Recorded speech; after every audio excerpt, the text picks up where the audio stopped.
Here's Prescott. Just throws it deep as far as his arm can take him. He caught it! Micah Parsons on the move. Micah Parsons is in! Welcome to the big show, Tony Pollard. Oh, going deep. It is intercepted. But I'm not going to say a word, but I will say one thing right now. Prescott, touchdown. Good protection, and the pass wide open.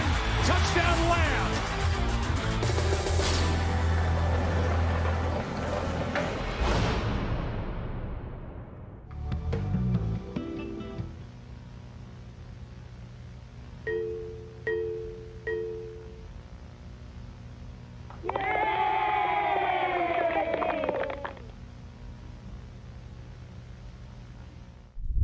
Hey everybody, how's it going? It's Space Cowboy here. Welcome back to the channel with another video for you guys here today. These Cowboys, man, they made last week look like an anomaly because they went out and dominated the New England Patriots 38-3, handing Bill Belichick the worst loss he's had as New England Patriots head coach.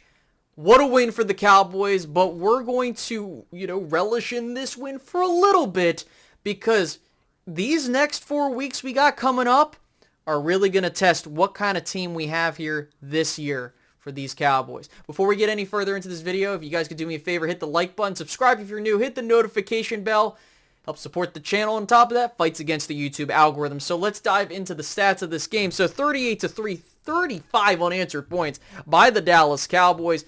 You look at Mac Jones, he got benched in the middle point, I believe, or at the end of the third quarter into the fourth. 2 interceptions, 12 of 21, 150 yards. Really, the only big play he had was in the beginning of the game. And then you look at Dak Prescott, 28 for 34, 261 yards and a touchdown. Very commanding day for Dak Prescott. And, the run game, as I take a look at the team stats really quickly, as ESPN doesn't want to load, which is funny. So the Cowboys had a total of 124 yards on the ground, 4.1 yards per carry. In terms of the passing game, 253. Because Cooper Rush did come into the game towards the end of it. No turnovers by the Cowboys compared to New England's 377 yards of total offense, 22 first downs. Time of possession dominated by the Dallas Cowboys, 35 minutes to 24 minutes. 2 defensive touchdowns by the Cowboys. Cowboys only had 5 penalties in this game, most of which from Chuma Edoga. They were very efficient on third down, 8 of 15. They had the 1 fourth down, which they didn't get it. But they did stop the Patriots in their 2 attempts on fourth down, which is really nice to see. When you look at the individual stats going back to the Dallas Cowboys, I see a team where you had Tony Pollard led the way with 11 carries, 47 yards.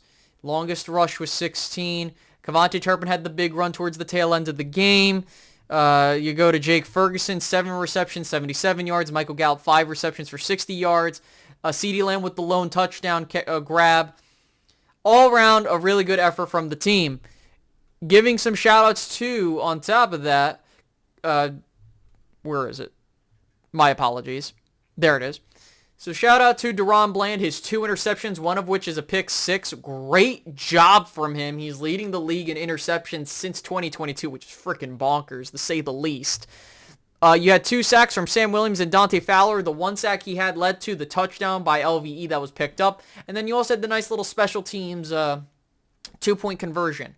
So all things went well for the Dallas Cowboys, and there are a couple things we do have to nitpick, and it's deservedly so, but I think the Cowboys have a formula to have it work. I just don't know if they were waiting until this first quarter of the season was over. So let's talk about those issues.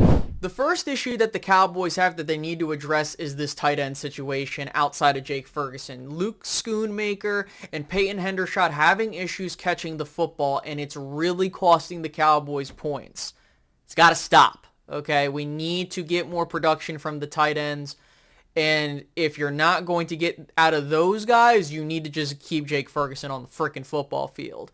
So there's that, and this could be a little bit more of an issue for Ferguson than it is with Schoonmaker because he's a rookie, but still, the point still stands. The next is the red zone issues. As you know, the Cowboys continue to have red zone issues. They were 1 of 4 in the red zone. Actually, in fact, if it wasn't for the CeeDee Lamb touchdown being literally an inch from, where the line of scrimmage was, an inch outside the 20, it would have counted as a red zone touchdown.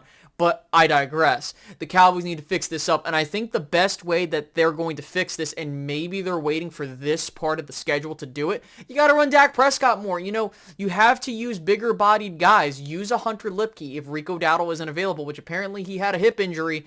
We don't know the extent of that injury yet, but we kind of saw that when the offensive line was back, run game was a bit more, and really pass protection was a bit better.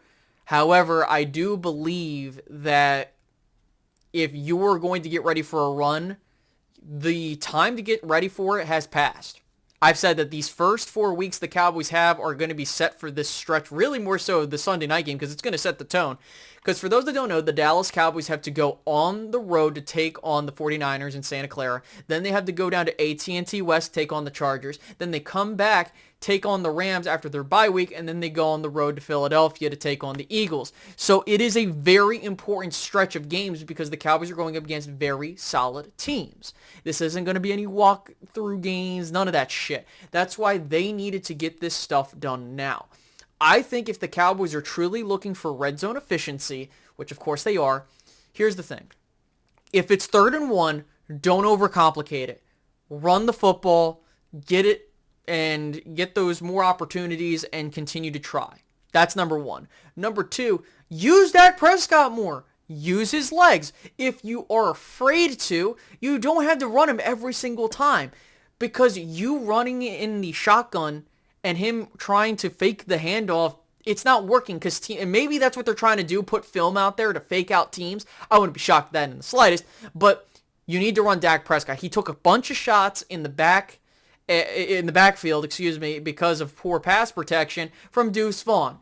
And a lot of that caused some issues with the red zone. And, I like Deuce and his story, but, man, this dude sucks in pass protection right now, and we can't afford that shit.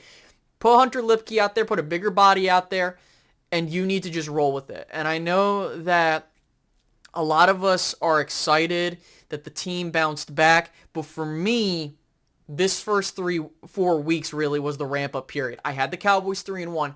Now, I did have the Cowboys, I believe, go 2-2 in this stretch of games. I had them losing to Philadelphia and the 49ers. But if the Cowboys are trying to catch the Eagles in the NFC East or try to establish themselves to where they have enough wins versus these top opponents to separate themselves and get tiebreakers, they need to beat the 49ers. They need to beat the Eagles. They need to beat the Rams. If it were me and I had to lose one of those, listen, if it's up to me, I would prefer to lose to the Chargers. If you put a gun to my head and said, Space, you need to pick a game where you think the Cowboys might lose or they will lose or whatever. I'd rather lose the Chargers game because that's an AFC team that you're facing. And so because you lost to the Cardinals, I'm a bit annoyed because that's an NFC loss. So this Cowboys team needs to take this energy that we had this day, throw it into your game versus the 49ers. You know what the fuck they've been doing to you over the past 2 years. Show up and show out. And you need to provide that constant energy moving forward. Because to me, and we all know what's going to happen, you're going to be doubted. Everyone's going to look at you, oh, look at who they played. They played a bunch of nobodies and they're 3-1. They should have been 4-0, whatever the fucking case may be. Prove them wrong, Dallas. And I'm sitting by waiting to have them prove me wrong. And that is go out there, go 3-1 in this stretch at minimum. Now, because again, I have you going 2-2 in this stretch. Prove me the fuck wrong. You prove me wrong, we're going to be talking a whole lot different about this Cowboys team. I don't really have much more to say, guys, other than I'm happy for the win. Let's enjoy it. But the real ride starts this month. And more specifically, the next 4 games. So with that being said, tell me what you guys feel about the win. I thought it was a great win. And we just have to make sure we're ready because we're going to really get tested. Alrighty, guys. Have a great rest of your day. Goodbye.